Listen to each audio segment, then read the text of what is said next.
What I had said to her is I'd said, use your nail.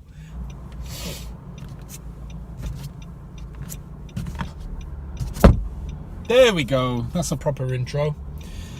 Driving home from work today for this ride, and it's been a while since I've uploaded a ride, so there's quite a bit to get through, lots to talk about.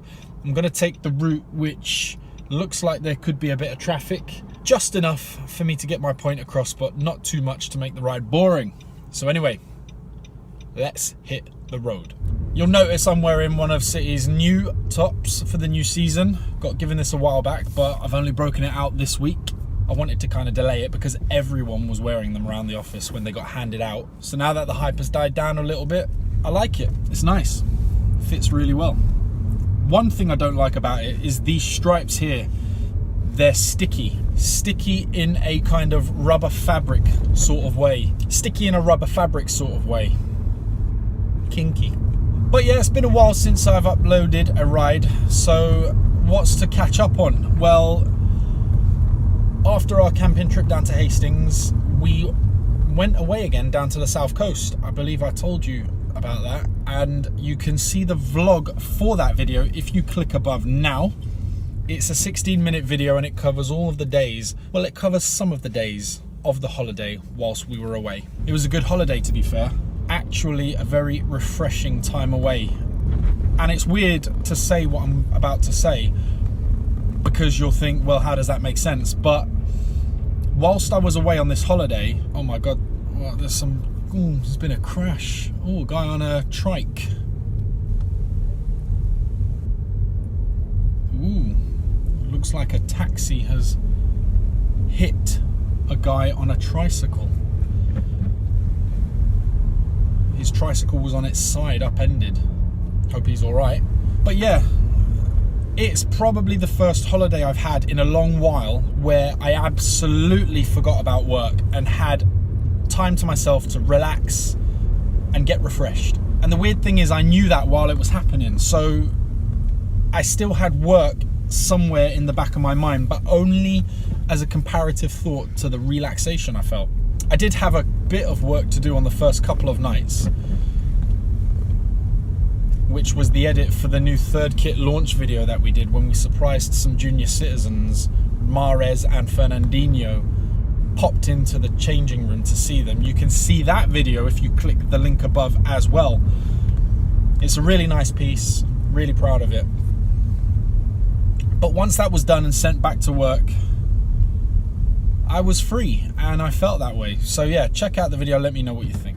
Heading back into London after that holiday, I met up with my friend David, had the whole kind of day out and evening with David and his fiancée Philomena and my mate Ian. So we went to the pub, we watched some football, headed next door to play some bowling and pool, and finished that up with a trip to the casino at 2 AM in the morning, wrapping up a poker session at 5 AM with a nice healthy profit. So all good, happy days, loved it. And back home on the Sunday after seeing Serena's mum and sisters. Got back home at 2 AM, so was very tired for the first day back at work on Monday. And I will say that heading back to work on Monday, I didn't have holiday blues, but I haven't felt really good. Like, I haven't felt motivated. I guess you could say it is holiday blues, to be honest. But I felt in such a way that on Tuesday I worked from home because I couldn't pull myself together to go in. A lot of people in work had been saying they were feeling under the weather, and a few people have been nursing colds. So feeling the way I did, I didn't really want to go to work and kind of put myself at the mercy of, will I get a cold or won't I? So I stayed home on Tuesday and I worked from home, and it helped me to get a good few quality hours under the belt of getting back into the swing of things. Picked that up today by going into work, getting on with it, sat with my head down, headphones on, and cracked on with it. So yeah, we're going home today. There was a little bit of bad news yesterday, and because I didn't go to work and Serena's car has a slow puncture, she used my car and she scraped the side. She scraped the side of my car while she was parking there is a small area about the size of my hand which the paintwork has been scratched, and on the wheel arch there is a small dent. Now it's one of those dents which is so jagged you can't pull it out. I believe that to repair it the panel would need to be replaced. And as I lease this car, I don't know what I'm going to do really. She's offered to repair the damage at her own cost, which I don't want to do. You know, she felt bad about it. She phoned me immediately. She texted me straight away. So I don't really want her to be out of pocket for a simple mistake like that. So my immediate thought is that in about a year's time, I'm going to hand this car back to Nissan anyway to get a new one. And speaking to a friend of mine, it would be cheaper for them to fix the car at no cost to themselves other than the panel, because it would be their own labour, than it would be for me to go and get it fixed, having to pay for the parts and labour myself. So I'm thinking I might just take the hit on it next year when I exchange it in for a new version, that they'll see the damage and can calculate it into how much it would cost them to fix themselves.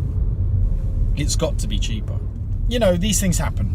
It's a weird one for me because I say these things happen, and they do, so I don't want it to affect me. The only way it's affected me is that I do want my car to look nice. Obviously, it's got a scratch on it now, and I'm going to have to drive it around with that on. I'll probably wash the area where the paintwork has been scratched and apply a little T-cut and see if that can fix the problem.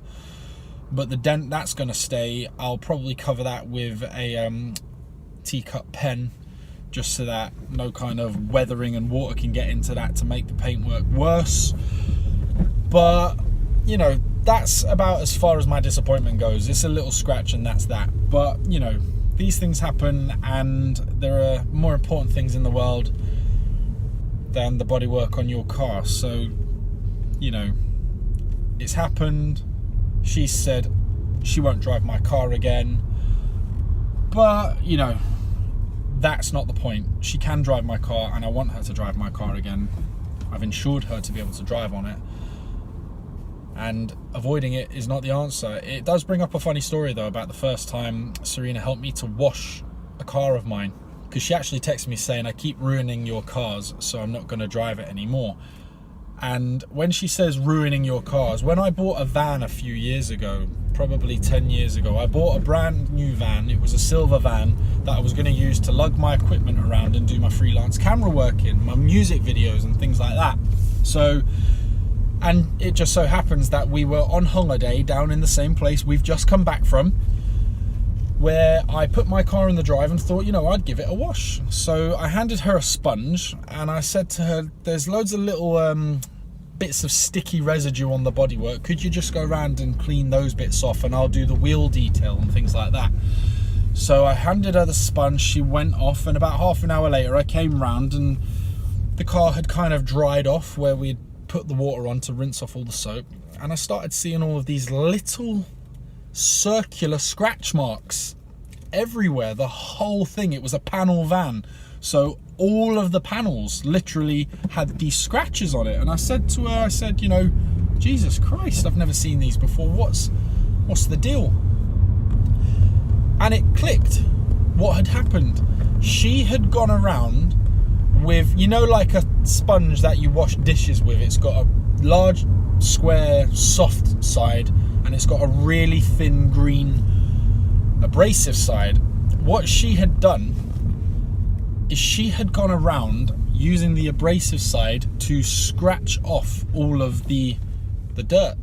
So she had been scraping it off in circular motions everywhere she had found a tiny piece of dirt. And what I had said to her is, I'd said, use your nail to scrape off the dirt and then use the sponge to wash the area. But she had thought, well, the sponge is going to do it quicker, I'll use that. And she had scraped the very fine layer of top coat off the paint. So my van was a mess of all of these scratch marks. I remember her feeling really bad then as well. Like, she was close to tears. Like, you know, she had seen what I had just spent all this money on and effectively ruined it, basically. You know, I laughed. Again, I told her not to worry about it. You know, these things happen. But it is funny, you know. So that's that really. That's the update up until this point. I do just want to get more productive again and put a few more videos out there. So I'll be trying to complete a few of the projects I had on my hard drive that weren't completed as of yet. I'll be trying to get those up and out there. You'll see things like, you know, different hair in it. My beard will be a bit longer because it's out of chronological order, but nonetheless it's content, and I'll be trying to get that up and out here. So yeah, looking forward to that. And looking forward to speaking to you lot again. That's the main thing. Right, oh, traffic light. I was going to say I'm going to get going, but I'm not. I'm going to stop here. Right, anyway, good to see you lot again. That's the update. I will be back on here soon. All right, peace.